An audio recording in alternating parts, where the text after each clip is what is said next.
আপনি আল্লাহর জন্য দাঁড়িয়ে কিয়াম করবেন, কোনো সমস্যা নাই, কিন্তু নবী সাল্লাল্লাহু আলাইহি ওয়াসাল্লাম সাহাবায়ে কেরাম কি এভাবে দরুদ পড়ে তাদেরকে আল্লাহ রসুলকে হাজির নাজির মেনে দাঁড়িয়ে গিয়ে কিয়াম করেছেন কিনা এই দলিল আগে দেখতে হবে। যদি দলিল পাওয়া যায় করবেন, পাওয়া যায় না টাটকা বেদাত করা যাবে না। যদি আপনার কাছে দলিল থাকে করবেন, আমার কাছে দলিল নাই আমি করি নাই, সিম্পল। আজকে সামান্য কেউ রাসূলের সম্মানে যদি দাঁড়িয়ে যায় তো বলছে বিদাত। আরে যে দাঁড়ালো সে বিদাতি নয়, যে পালিয়ে গেল সে হলো বিদাতি। কারণ আমার আপনার নবী সাল্লাল্লাহু আলাইহি ওয়াসাল্লাম হাদিসটি শুনেন, মিশকাত শরীফ বাবু মা জাআ ফিল কিয়াম এই অধ্যায়ের মধ্যে হাদিস, আবু দাউদ শরীফ কিয়ামের অধ্যায়ের মধ্যে হাদিস। রাসূল কায়নাত সাল্লাল্লাহু আলাইহি সাল্লামের সাহাবা বলছেন, নবী পাক সাল্লাল্লাহু আলাইহি সাল্লাম এবং আমরা একটি মজলিসে বসে থাকতাম। তো মজলিসে বসার পর যখন মজলিস শেষ হতো নবী উঠে যেতে লাগবেন, কুমনা কিয়ামা আমরা সবাই নবীর সম্মানে দাঁড়িয়ে যেতাম। ইমাম নববী বলছেন সাহাবা যে দাঁড়াতেন ওটা নবীর সম্মানে দাঁড়াতেন। সাহাবা বলছেন আমরা অতক্ষণ পর্যন্ত দাঁড়িয়ে থাকতাম যতক্ষণ পর্যন্ত রাসূলে কায়নাত নিজের স্ত্রীগণের হুজরায়ে মুবারাকার মধ্যে কোনো একজন স্ত্রীর হুজরাতে পরিবেশ না করতেন, আমরা নবীর সম্মানে দাঁড়িয়েই থাকতাম। জোরে বলেন সুবহানাল্লাহ। সুবহানাল্লাহ। আবু দাউদ শরীফের মধ্যে সহিহ হাদিস, তিরমিজি শরীফের মধ্যে হাদিস, সহিহ ইবনে হিব্বানের মধ্যে হাদিস, রাসূলে কায়নাত সাল্লাল্লাহু আলাইহি সাল্লামের নিকটে সাইয়্যিদাতিনা ফাতেমাতুজ জাহরা রাদিয়াল্লাহু তাআলা আনহা এসেছেন। আমার নবী মা ফাতেমার সম্মানে দাঁড়িয়ে গেছেন। মা ফাতেমার দরবারে নবী মুস্তাফা এসেছেন। মা ফাতেমা নবীর সম্মানে দাঁড়িয়ে গেছেন, নবীর হাতকে চুমুন দিয়েছেন।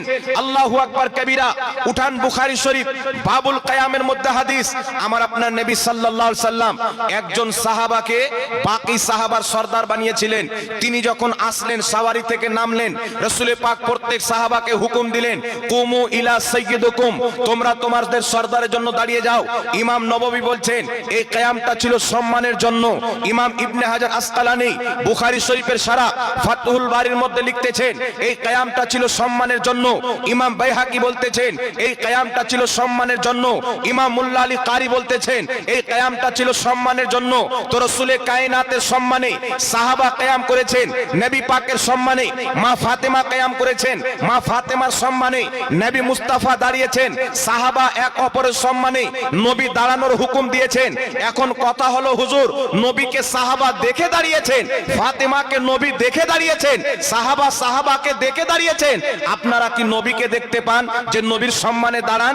যদি নবী বাহায়াত থাকতেন নবীকে দেখে দাঁড়াতেন তাহলে কাজ হতো।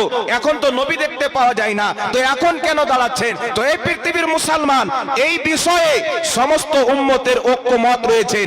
ইমাম কাজী আয়াজ রাহমাতুল্লাহ আলাইহি সকলের গ্রহণযোগ্য মুহাদ্দিস, বিশ্ববিখ্যাত ফকিহ, নিজের কিতাব শেফা শরীফের মধ্যে লিখতেছেন, যেমন তাজিম ও সম্মান সাহাবায়ে কেরাম নবী মুস্তাফার করেছেন, নবী পাকের ইন্তিকালের পর কিয়ামতের সকাল পর্যন্ত তেমনই সম্মান করা পুরো উম্মতের জন্য জায়েজ আছে। জোরে বলেন সুবহানাল্লাহ। সুবহানাল্লাহ। সুবহানাল্লাহ। আর একটু জোরে বলতে হবে সুবহানাল্লাহ। সুবহানাল্লাহ। সমস্ত ফোকায়ে একমত, যেমন তাজিম সাহাবা রাসূলুল্লাহ করেছেন নবী পাকের ইন্তিকালের পর সেম তাজিম করা কিয়ামত পর্যন্ত জায়েজ আছে। এটা হচ্ছে ইসলাম।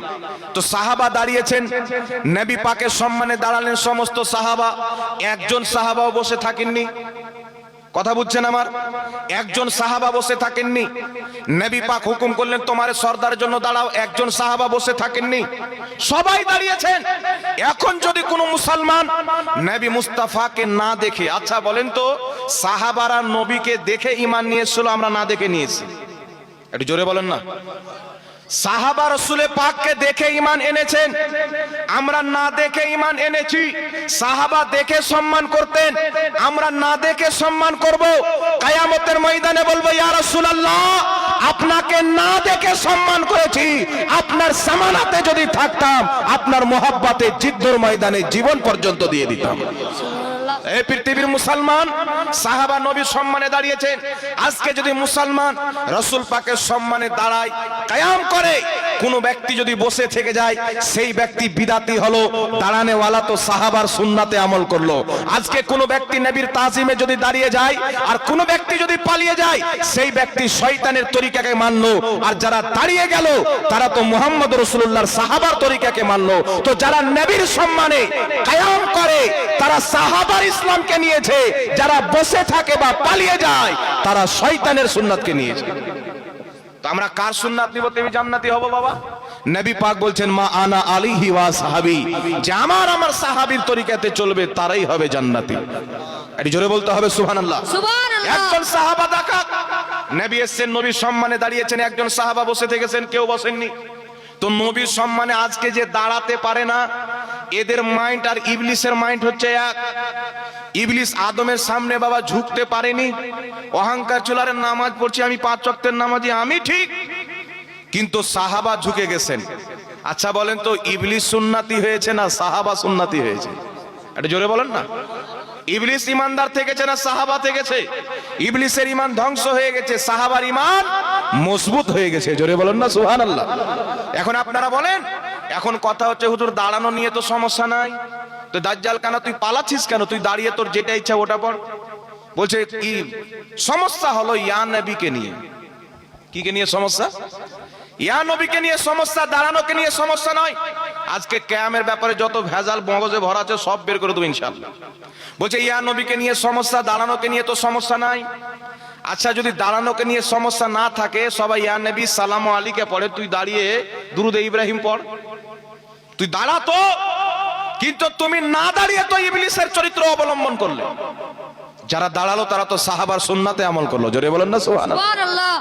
এই ব্রাদার ইসলাম, এইবার চলে আসেন, আপনাকে এই যে হাদিসগুলো শোনালাম, হাদিসের ব্যাখ্যা ইমাম বাইহাকি রাহমাতুল্লাহ আলাইহি, যিনি সুনানুল কুবরালিল বাইহাকি হাদিসের কিতাব লিখেছেন 11 খণ্ডে বিভক্ত, আমার কাছে আছে।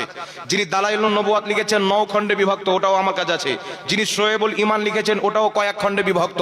আরো অনেক কিতাব লিখেছেন, আল আসমা ওয়াস সিফাত লিখেছেন। আকীদারও ইমাম ছিলেন, হাদিসেরও ইমাম ছিলেন। তিনার বক্তব্য কি? আজকে লামাজাবি বলতে চাই কওরের সম্মানে কাউকে দাঁড়ানো শিরিক, বলে কি বলে না? মানে আমার নবী ফাতেমার সম্মানে দাঁড়িয়েছেন তো উনি শিরিক বুঝতেন না, মা ফাতেমার নবীর সম্মানে দাঁড়িয়েছেন উনিও শিরিক বুঝতেন না, সাহাবার নবীর সম্মানে দাঁড়িয়েছেন ইনারাও শরীয়ত বুঝতেন না। শরীয়ত বুঝে এই ঘুমটাওয়ালা শয়তান, ইহুদির টাকা খানেওয়ালা, আমেরিকার ফান্ডিং লেনেওয়ালা, এ বেশি শরীয়ত বুঝে গেছে। আর মানুষকে গুমরাহ করার জন্য কি বলছে জানেন? বলছে ইয়া নবী বলা যাবে না, বলে কি বলে না বাবা? আরে জোরে বলেন, বলে কি বলে না? যেইগুলো হাদিস বললাম এই সমস্ত হাদিসকে একত্রিত করে ইমাম নববী রাহমাতুল্লাহ আলাইহি ফয়সালা দিয়েছেন, সম্মানিত ব্যক্তির সম্মানে দাঁড়ানো মুস্তাহাব সওয়াবের কাজ। জোরে বলেন সুবহানাল্লাহ। সুবহানাল্লাহ। ইমাম বাইহাকি বলেছেন হক্কানি আলিম ওলামার জন্য, হক্কানি পীর মাশায়েখদের জন্য এবং হক্কানি সহি বাদশা যারা ইনসাফ করে, সঠিক বাদশা, তাদের সম্মানে দাঁড়ানো জায়েজ বরং সওয়াব। জোরে বলতে হবে সুবহানাল্লাহ। সুবহানাল্লাহ। ইমাম ইবনে হাজার আসকালানী রাহমাতুল্লাহ আলাইহি বুখারী শরীফের সারা ফাতহুল বারীর মধ্যে লিখেছেন, সম্মানিত ব্যক্তির সম্মানে কিয়াম করা, দাঁড়িয়ে যাওয়া হচ্ছে জায়েজ বরং মুস্তাহাব সওয়াবের কাজ। পৃথিবীর কোনো মায়ের লাল জন্ম হয়নি যারা বলে কোনো মানুষ কোনো ব্যক্তির সম্মানে দাঁড়াতে পারবে না, এরা নবীর শরীয়তকে নেয়নি, এরা ইবলিসের শরীয়তকে নিয়েছে, আমেরিকার শরীয়তকে নিয়েছে।